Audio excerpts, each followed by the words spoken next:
It's almost draft time, Bengals fans, and the Bengals, they have 10 picks. Our one and only Cincinnati Bengals mock draft starts right now.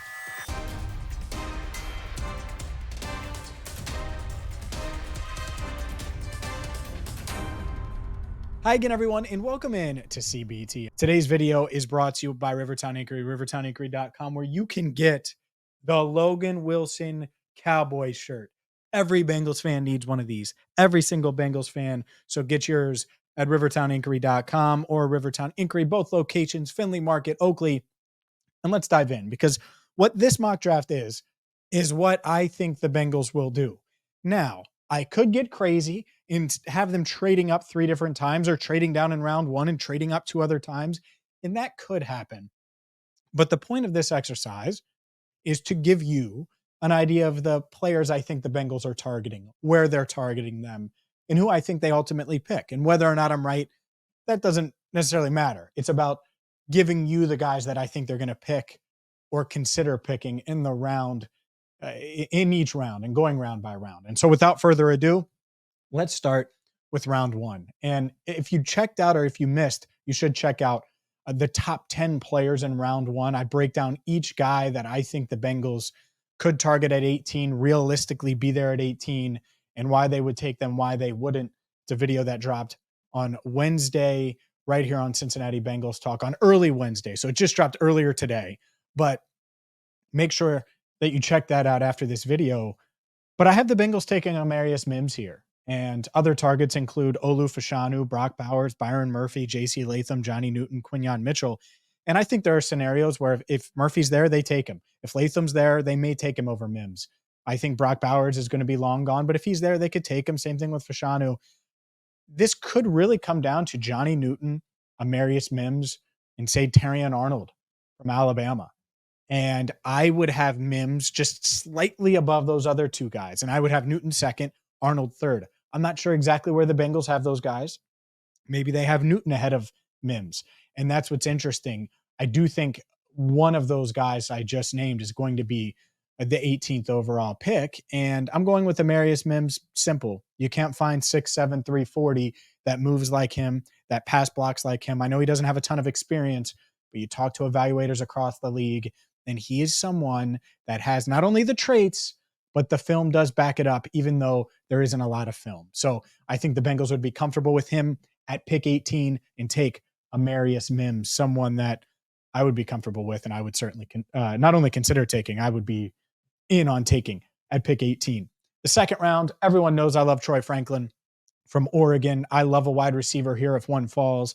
I'm not sure one's going to fall. I think there's going to be a run on offensive tackle after the Bengals pick. They get maybe the last top offensive tackle. Then there's a second tier. I think that second tier is going to be picked through by the time the Bengals are on the clock in round 2. I think the wide receivers are going to fly off the board. And if that's the case, well, then why not take Chris Jenkins, the interior defensive lineman from Michigan? I love Chris Jenkins' game because he's going to give the Bengals run defense a boost right away. He's going to give them someone with NFL bloodlines that's won at a high level. They go back to the Michigan well for a 3rd straight year. And I like it for a bunch of reasons. And to me, he offers tremendous value because you don't get the Johnny Newton in this scenario or the Byron Murphy. But Chris Jenkins could end up being a really, really good player. And I think he's going to be a really good player. There's a lot to like about a guy like Jenkins. So checks all the boxes. I think he can be a quality pass rusher on the interior, a really good run defender right away, and someone that can contribute and join BJ Hill and join Sheldon Rankins on the interior of the Bengals defensive front. Other targets that they could be looking at, I mentioned Troy Franklin, Lad McConkey, Ricky Pearsall. If one of those receivers is there that they really like, Kingsley Suamatia from BYU, if they don't take offensive tackle in the first round, Roger Rosengarten, same thing. Patrick Paul, same thing. I think they really like Patrick Paul, his arm length, longest arms in the draft.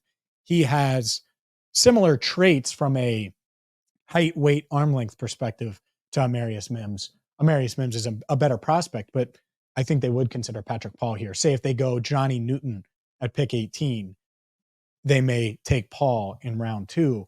Other guys, they could consider Trey Benson. This is probably his ceiling. If Xavier Worthy were to fall, maybe they would consider him here.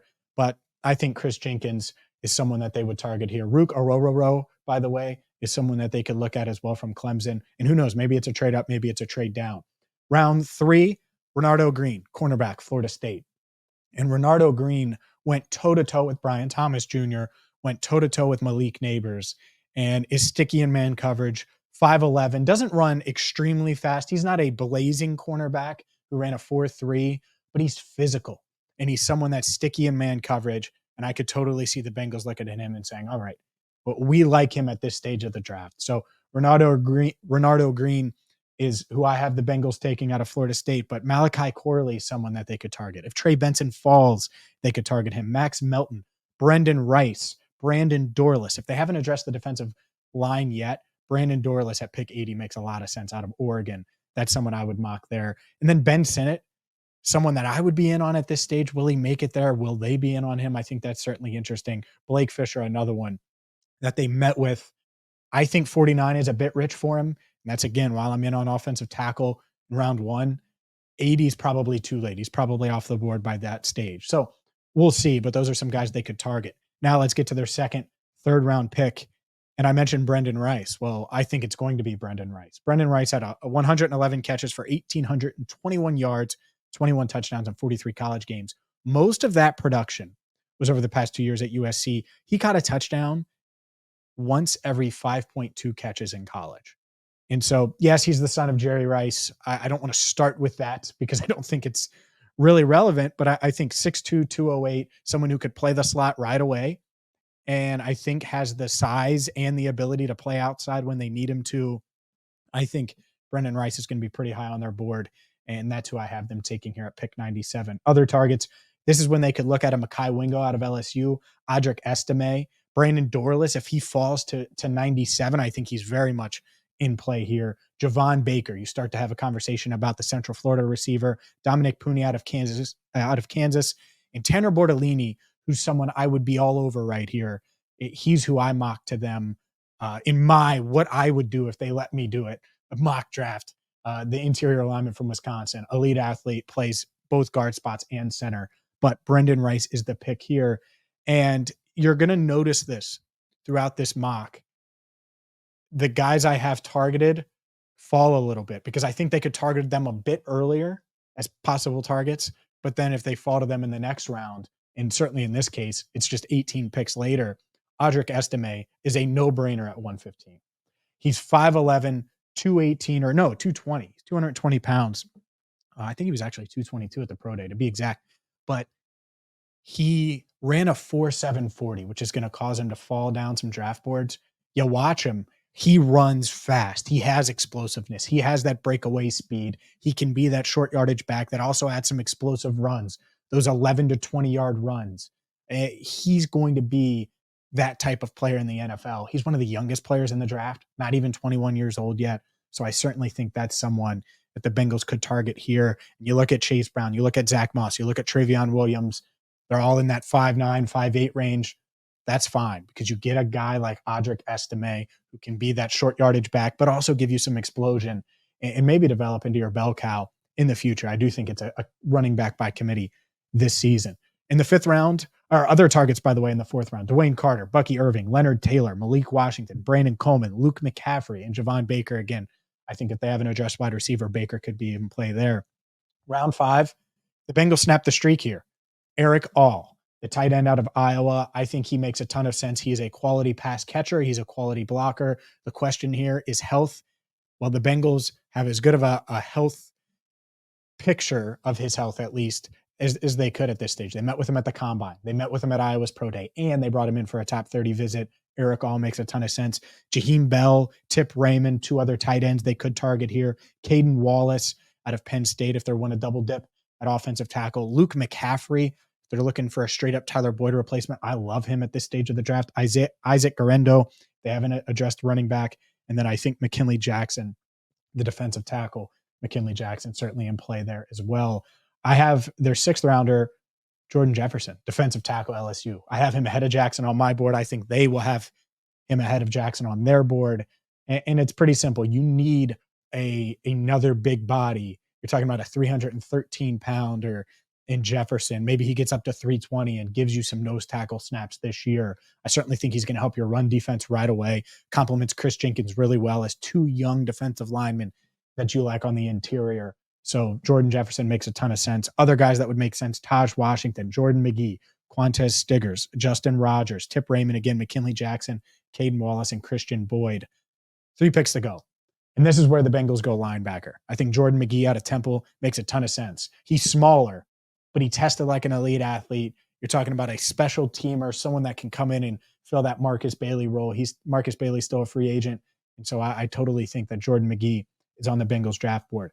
Other targets at this stage: Jordan Jefferson, Christian Boyd, Justin Rogers, and Dylan Johnson, the running back out of Washington. Keep an eye on him. He's another big body. If they miss out on running back early, and by early, I mean the mid rounds, I could see Dylan Johnson at the tail end of the draft. Quantez Stiggers as well out of the CFL. I think they'd be in on him. And let's go a couple offensive line picks to wrap things up. Trevor Keegan, the guard out of Michigan, if he's still there, early 7th round, I think it makes a ton of sense. They need some interior offensive line help, and adding one more, whether it's a center guard, guard center, I think they will do it. Just a matter of when and how the board falls. I have Keegan falling to the Bengals there. And then with their final pick, Bayron Matos out of the Dominican Republic. They met with him, brought him in for a top 30 visit. 6'7", 313 pounds, 35-inch arms. This is the draft him so you don't have to sign him as a college free agent because he's going to have interest from a bunch of teams. But this is your draft and just stash offensive tackle that you start to develop behind the scenes. And he hasn't played any football, but he has the measurables and is someone that the Bengals and a bunch of other teams have shown interest in. And at this stage, you have 10 picks. This is where you take that flyer. Maybe he hits. Maybe he becomes someone that can make your roster down the line. Guys that they could target in the 7th round that I didn't have them taking include Evan Anderson, Jalen Ford, Frank Gore Jr. I mentioned Dylan Johnson, Trey Taylor, Josh Cephas, Jawan Briggs, certainly someone that they could be interested in.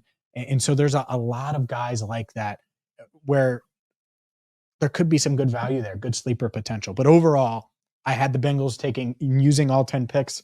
Ultimately, I'd be surprised if they do. I think they trade up with one of them, maybe multiple. Hopefully they do and get the guys they want. But what do you think of this mock draft? It is loaded with and filled with addressing their needs, from Mims to Jenkins to Green to Rice, Estime, all. I think the Bengals could double down at some of these positions. Obviously, I have them doubling down at defensive tackle and offensive tackle. What do you think of it? Let me know, and we will have all of your draft coverage right here on Cincinnati Bengals Talk Thursday, Friday, Saturday. Hit that subscribe button, ring the bell. And for Andrew Fox Miller, I'm James Rapien. Thank you so much for watching Cincinnati Bengals Talk.